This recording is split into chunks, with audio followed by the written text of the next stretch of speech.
presented by Raj Cassette. सखी रोजा रोज खिचिले बिछावा ना हो उत करेला काम घिनावा ना हो। सखी रोजा रोज खिचिले बिछावा ना हो उत करेला काम घिनावा ना हो।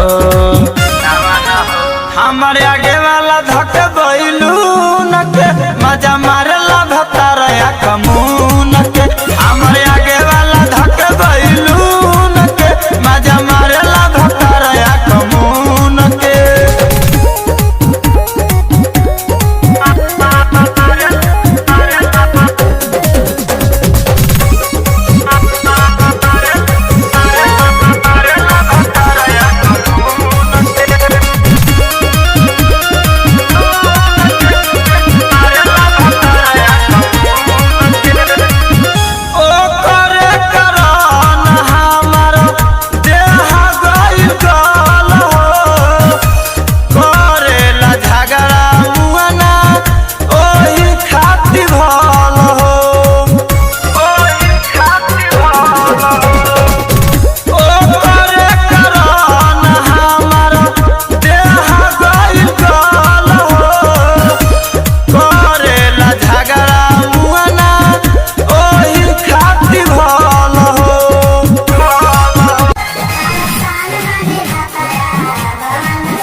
भीतरी के दर्द कवन से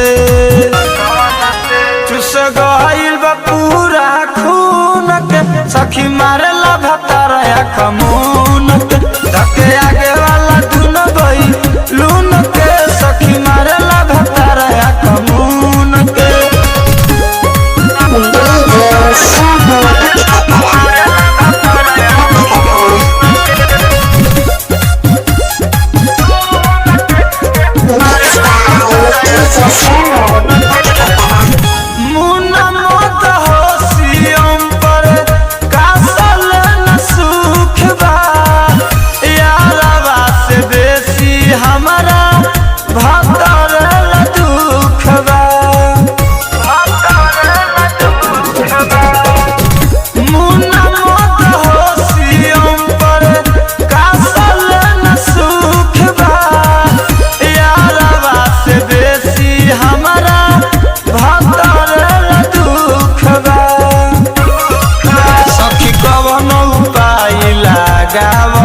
हमारा के तनी तू ही बचावहो। धई देल बारुई जस धून के। सखी मारेला भतारया कमून के। हमारे आगे वाला धक बैलून के। सखी मारेला भतारया कमून के। सखी रोजा रोज खिचिले बिछावा ना हो उत करेला काम घिनावा ना हो। हमारे